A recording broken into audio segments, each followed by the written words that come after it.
Bagaimana menjaga hal yang demikian? Kenapa? Karena mata kita tidak henti-hentinya melihat. Pendengaran kita tidak mungkin kita tutup. Dan itu yang sering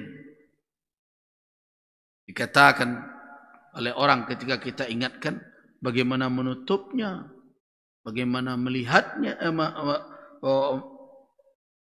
menghambatnya. Toh kita juga punya mata, kita punya telinga. Bagaimana menghindar? Nah, tentu dalam hal ini yang paling mendasar adalah bukan sebatas hanya mengendalikan mata yang lahir, tetapi juga menjaga basirah, penglihatan yang ada di dalam kalbu. Nah, untuk itulah kita harus memahami karakter dari kalbu insan. Ada suatu hadis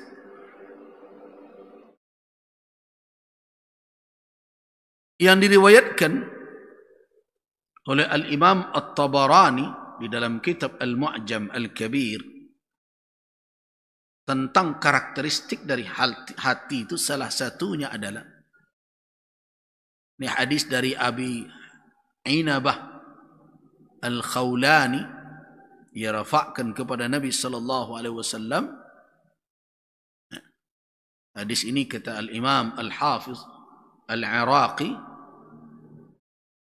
diriwayatkan oleh Al-Imam At-Tabarani dan sanadnya jayyid, sanadnya baik, bagus. Bahkan Al-Imam Al-Haytami mengatakan isnadnya hasan. Ada perumpamaan yang diambil, yang diberikan oleh Nabi sallallahu alaihi wasallam untuk kita bisa fahami. Ini pernah saya sampaikan di sini kepada kajian ibu-ibu di surau.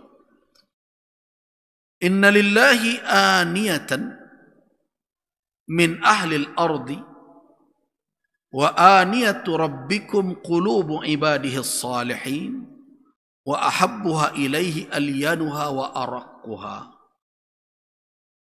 Sesungguhnya Allah Subhanahu wa taala memiliki bejana-bejana atau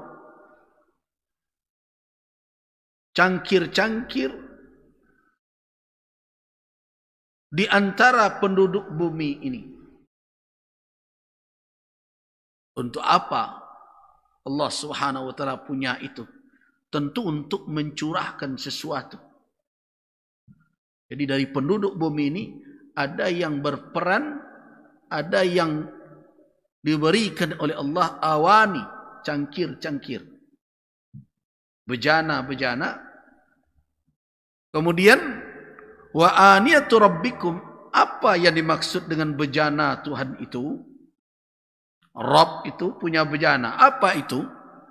Yaitu qulubu ibadihi salihin, hati para hambanya yang saleh. Hati para hambanya yang saleh itu bagaikan awani, bagaikan bejana-bejana Allah. Ke situ Allah curahkan hidayah, hikmah, ilmu.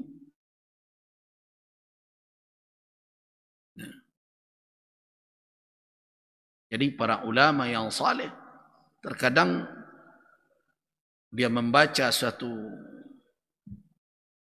penjelasan, pembahasan atau satu ayat, satu hadis, hadir kadang berbagai macam pemahaman. Itu adalah anugerah dari Allah Subhanahu wa taala.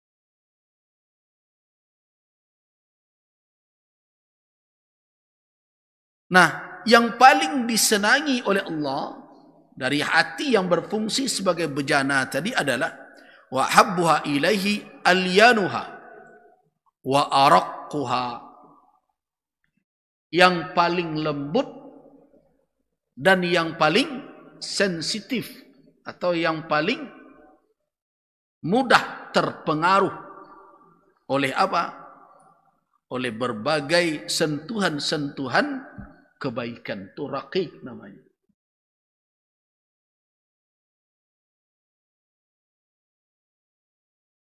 Jadi berbeda dengan baper ya. Riqqatul qalbi itu adalah orang yang cepat atau sensitif ketika melihat sesuatu yang membuat dia tersentuh keimanannya atau kecenderungan untuk mendekat kepada Allah dalam dirinya itu mudah terseret atau tersentuh oleh apa yang dilihat, yang dirasakannya. Itu raqiq namanya. Jadi alian yang paling lembut, tidak keras, lentur. Arak yang tipis, raqiq artinya mudah untuk dimasukkan rasa kebaikan kepadanya dan tidak sulit untuk menyentuh semangatnya atau inti dari kalbunya agar dia bisa mendekat kepada Allah, beramal yang saleh dan lain-lain. Itu yang paling dicintai oleh Allah Subhanahu wa taala dari kalbu insan. Nah, di sini dapat kita lihat hati yang seperti itulah yang merupakan hati manusia yang dicintai oleh Allah Subhanahu wa taala. Nah, ini bertolak belakang dengan hati orang yang memilih hawa nafsu tadi. Karena hati yang telah terkunci, khatam. Pendengarannya juga sudah, penglihatannya sudah terselubung, jelas hati tersebut adalah hati yang keras. Hati itu adalah hati yang kesat. Sehingga apapun yang terlihat di depan mata tidak akan berdampak. Contoh adalah hati Bani Israel. Ketika telah dipertunjukkan oleh Allah bukti qudrah iradahnya dengan dihidupkan oleh Allah orang yang mati untuk menyelesaikan masalah di tengah mereka yang diawali dengan mereka disuruh untuk menyembelih sapi betina. Ingat kan? Jika ada kasus pembunuhan, mereka minta Musa alaihissalam untuk menyelesaikan. Mereka kata Musa setelah bermohon kepada Allah, Allah Subhanahu wa taala memerintahkan mereka untuk menyembelih sapi betina.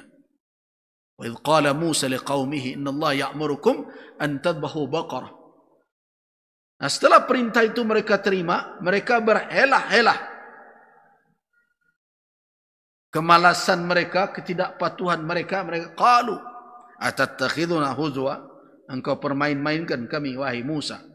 Ini masalah kasus apa hubungan sapi betina, kira-kira begitu.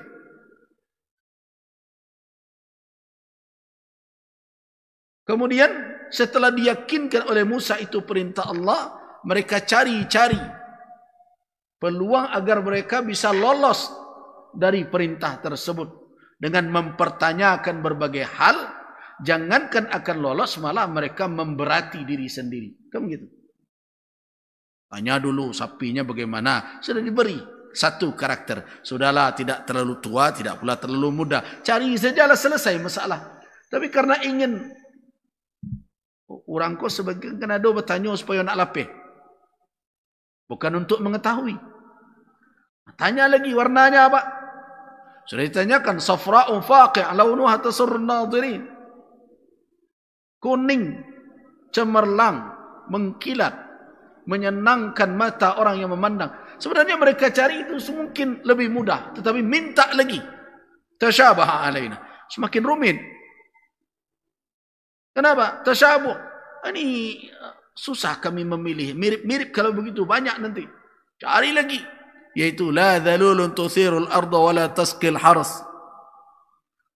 Tidak pernah dipakai membajak sawah, tidak pernah dipakai mengangkut air untuk memberi minum. Semakin susah. Hampir mereka tidak sanggup. Nah, setelah itu terjadi, mereka sudah sembelih. Apalagi peristiwanya? Wa idh qataltum nafsan faddara'tum fiha wallahu mukhrijum ma kuntum taktumun faqulna dhribuhu bi ba'dihha. Sudah? Mereka melakukan perbuatan yang mendurhaka kepada Allah, menzalimi sama mereka, membunuh orang. Kemudian mereka sembunyikan, tidak ada yang mau mengaku. Kemudian Allah Subhanahu wa taala mengungkapkan apa yang mereka sembunyikan. Faqulna dhribuhu bi ba'dihha. Kami katakan ambil sebagian dari sapi itu. Dia mengatakan ekornya, cambukkan kepada orang itu. Kadzalika yuhyillahul mauta wa yuriikum ayati. Demikianlah Allah hidupkan orang yang mati dan Allah perlihatkan bukti-bukti kebesarannya agar mereka mempergunakan nalar mereka, akal mereka. Tapi apa yang terjadi setelah itu? Thumma qasat qulubukum min ba'di dzalik. Kemudian bukannya hati menjadi lembut, bukannya menjadi tunduk kepada Allah, tapi malah yang terjadi qasat qulubukum min ba'di dzalik. Keras hati kamu setelah itu. Inilah yang dimaksud dengan hati kalau sudah maktumah. Pendengaran kalau sudah disegel. Hati sudah terkunci. Mata sudah terselubung, tidak lagi bisa melihat mata hati. Penglihatan sudah tidak lagi melihat. Maka apa yang terjadi? Ayat, peringatan, ya, peristiwa tidak lagi berfungsi untuk menyadarkan orang. Bahkan yang terjadi bukannya semakin melembut, hati semakin keras. Jadi karena itu hati-hati menolak nasihat.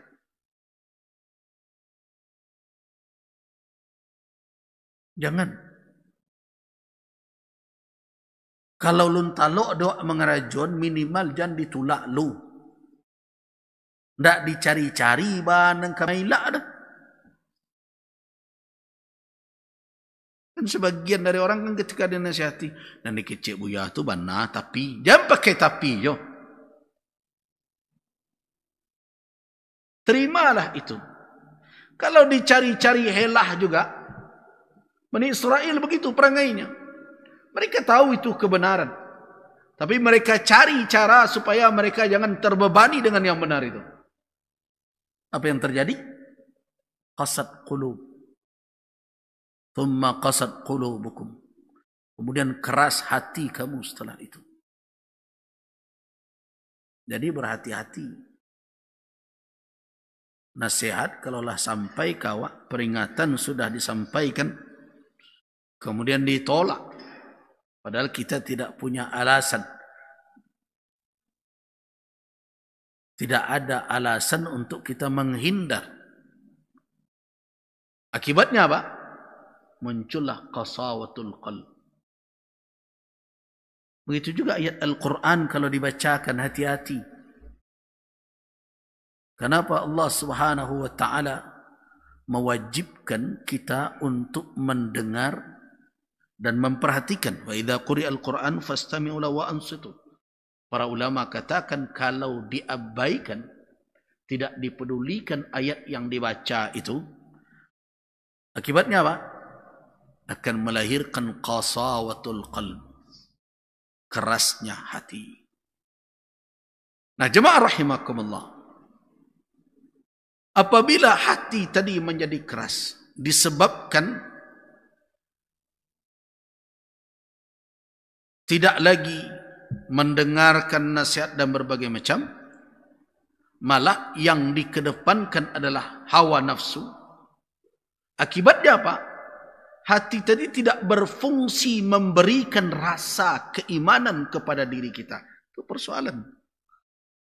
Jadi kalau hati sudah tersegel, sudah keras, rasa iman hilang.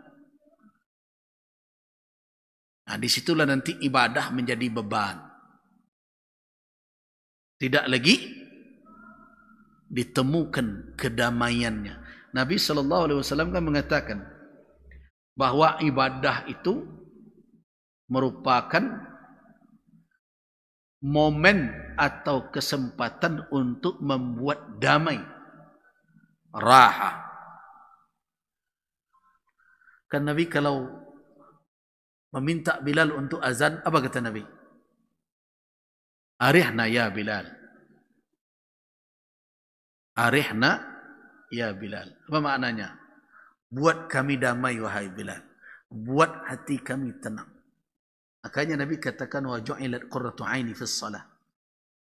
Kedamaian batin, qurratul ain itu adalah kedamaian hati dan batin Itu ada di dalam salat.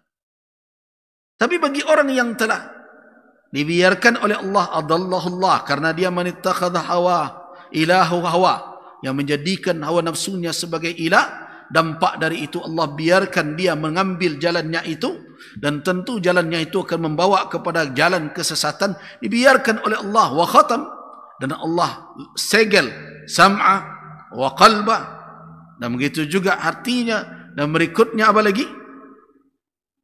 Allah jadikan wa ja'ala pada absar, penglihatan itu ghasyawah. Kalau itu yang terjadi, maka hati tidak lagi berfungsi memberikan rasa kepada diri. Jadi hilang rasa keimanan. Nah, kalau orang sudah hilang rasa keimanannya, wajar kalau kamanya melangkah, imannya tidak ada. Tibonyo tanda tangan sure, imannya hilang. Mau bodong tak bodong, pokoknya dapat. Ketika dia mencari jabatan, imannya hilang. Mau berdusta, mau pencitraan, memakai fasilitas negara atau tidak, yang penting mau menang. Hilang. Walaupun dia menyebut dirinya Muslim, mukmin. Kenapa?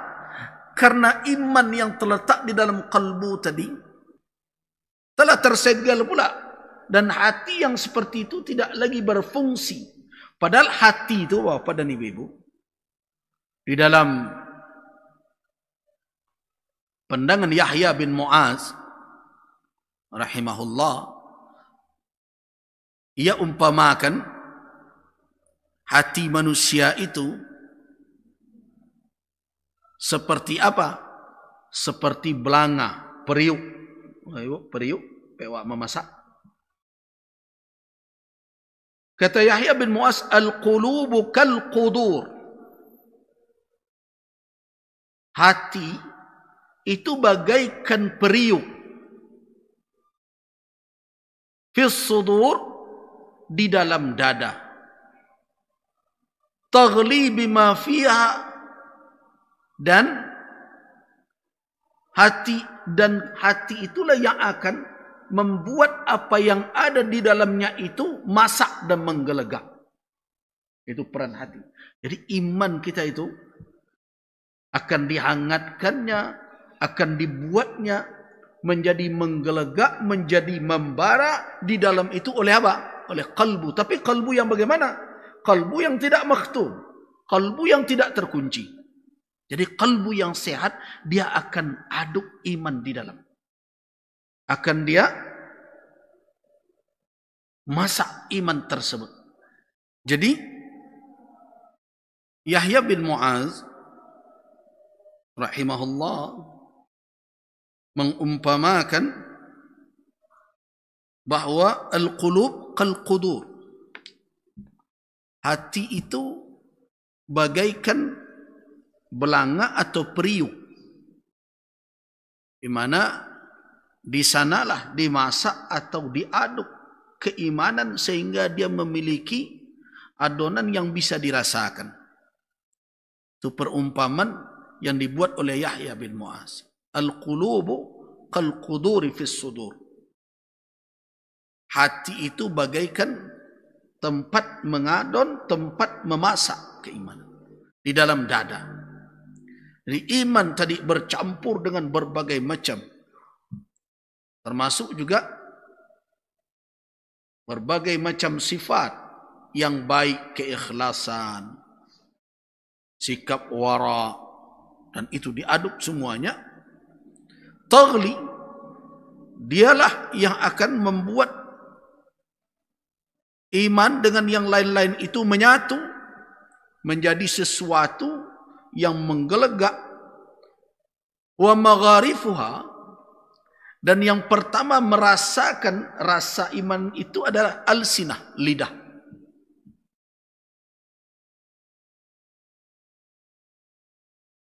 Nah, karena itu jangan heran kalau pertama sekali orang menilai keimanan kita itu dari mana? Dari ungkapan lisan. Wantazir ar-rajula hatta yatakallama.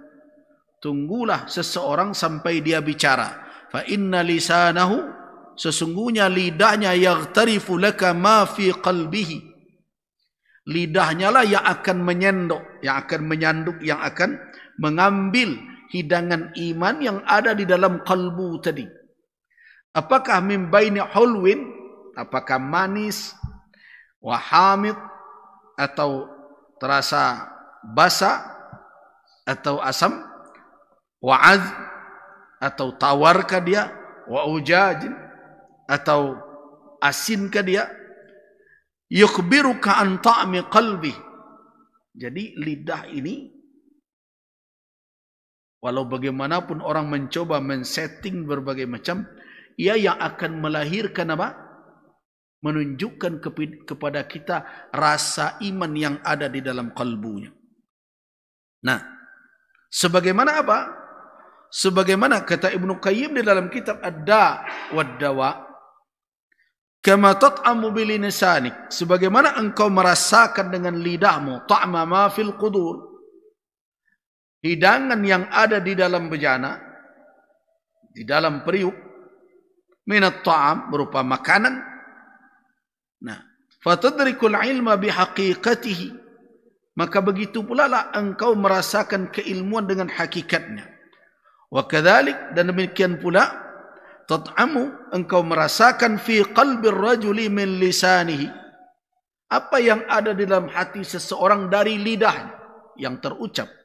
Fatadawwaq, maka engkau merasakan ma fi qalbihi, apa yang ada di dalam dada orang itu, dalam hati orang itu dari lidah tersebut.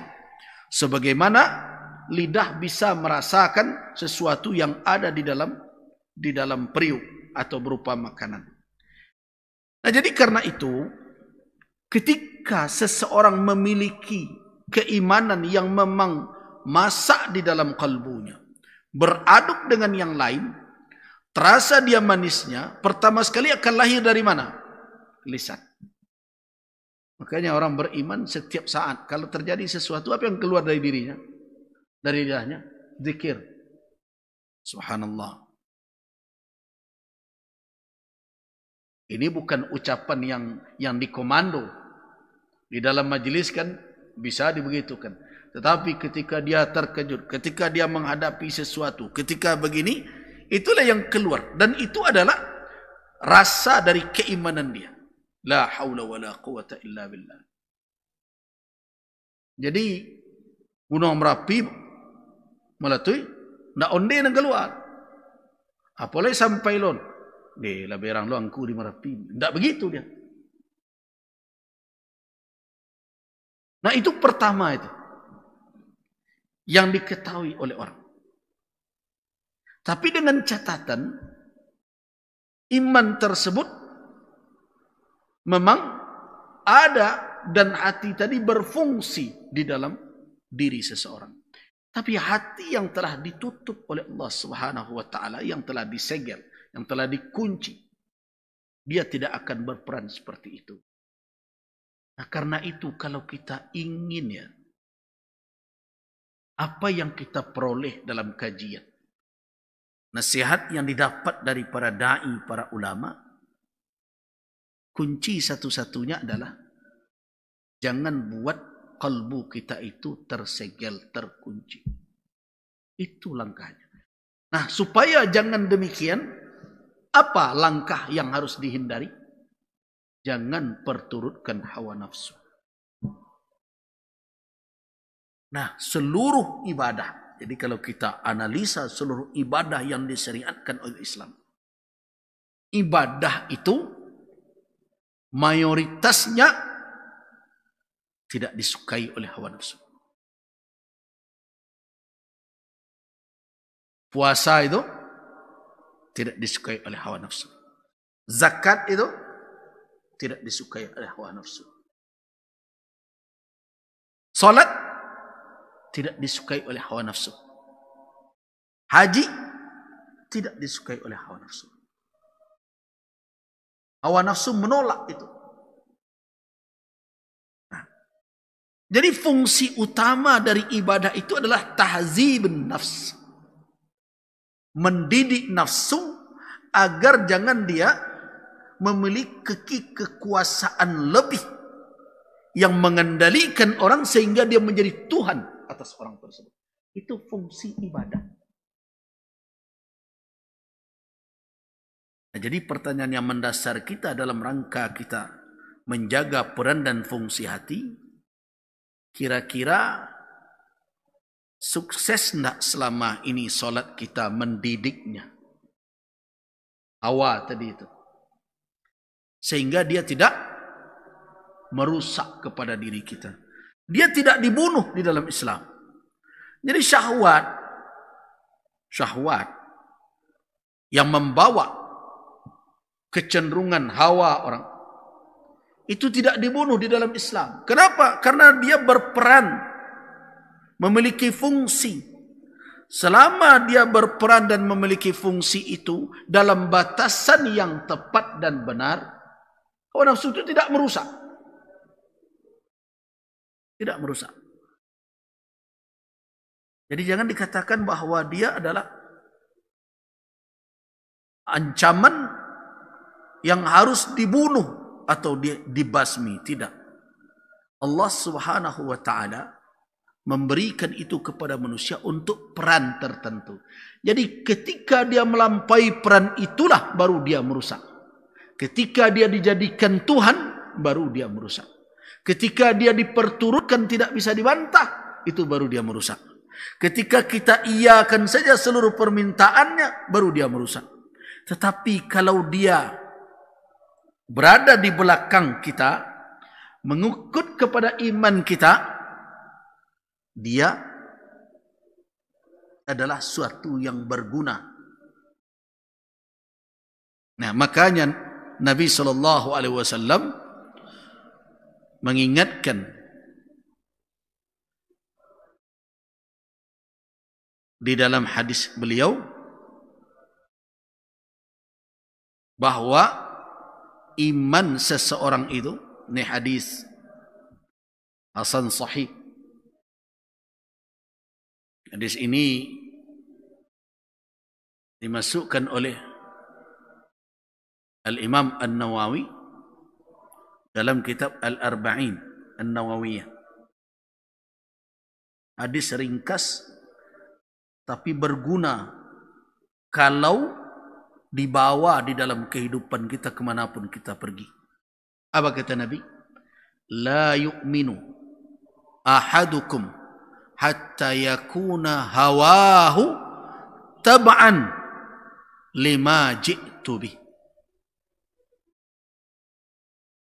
La yu'minu ahadukum, tidak beriman salah seorang kamu, hatta yakuna, sampai jadi hawa nafsunya itu tab'an, menjadi pengikut. Pengikut apa? Lima ji'tu bih, pengikut apa yang aku bawa, syariat yang diturunkan oleh Allah kepada Rasulullah harus ada di depan syahwat, bukan syahwat yang di depan itu. Jadi maknanya apa? Hawa nafsu bukanlah musuh yang harus dibasmi. Hawa nafsu itu adalah lawan yang harus ditundukkan, dibina, dididik, dan dia akan membantu kita dalam kehidupan ini. Jadi apa perumpamannya? Jandi padiannya di muka, suruhnya ke belakang. Nah, kalau nyola di muka, berarti kita jadikan dia sebagai ilah. Tapi kalau dia di belakang, berarti dia menjadi pengikut dari apa yang dibawa oleh Rasulullah SAW. Jadi orang bisa menyelamatkan kalbunya, menyelamatkan isi kalbu itu.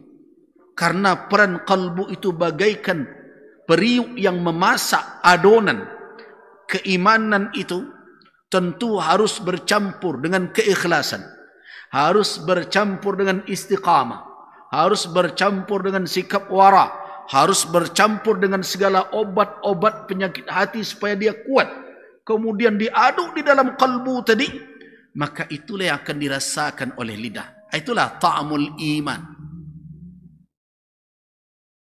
Makanya di dalam hadis-hadis Nabi sallallahu alaihi wasallam beliau mengingatkan bahawa seseorang bisa kehilangan rasa keimanan itu kalau tidak dia aduk di dalam kalbunya itu dengan berbagai macam sifat-sifat yang baik. Ada hadis sahih dalam Sahih Muslim yang sering kita dengarkan hadis ini, tapi kita bawa lewat saja biasa. Dzaqa ta'amal imani man radiya billahi rabba wa bil islami dina wa bi Muhammadin rasulah. Berarti iman itu harus diaduk dengan ridha. Iman itu harus diaduk dengan ikhlas. Iman itu harus dicampur dengan istiqamah. Iman itu harus diisi dengan wara. Iman itu harus diberi kesabaran. Iman itu harus diberi berbagai macam sifat-sifat yang baik. Nah, di mana diaduk iman dengan yang lain itu? Di dalam kalbu. Itu yang dikatakan oleh Yahya bin Mu'az itu kal qudur. Di kalbu itu selagi dia aktif, selagi dia tidak maktum, tidak terkunci, maka dia akan memasak campuran semua itu. Nah, akan dirasakan oleh orang. Nikmat keimanan itu. Sehingga dia tidak akan gelisah ketika berhadapan dengan sesuatu. Kalaupun sebagai manusia dia tidak bisa terlepas dengan pengaruh sekitarnya, setidaknya orang beriman tidak akan larut. Dia bisa balik capek. Ini orang beriman itu tidak mau hanyut. Jadi kalau ada tiok sebentar galau, tidak mau beranti-ranti, itu tanda iman bermasalah tuh. Galau kepanjang saja. Orang yang beriman, tentu tidak ada manusia yang tidak tersalah. Dia bisa terseret ke kiri, ke kanan. Tetapi orang yang beriman akan mudah menarik kembali dirinya ke titik kebenaran. Nah, siapa yang punya kendali atas itu? Qalbu. Nah, karena itu saya mengingatkan kita semua dalam kajian kita sekarang ini, dalam kajian kita, hati-hati. Jangan biarkan kalbu kita itu terkunci. Jangan biarkan dia tersegel. Jangan biarkan peran dan fungsinya menjadi lumpuh. Dan apa yang membuat hati bisa tersegel dan peran dan fungsinya lumpuh adalah memperturutkan hawa nafsu.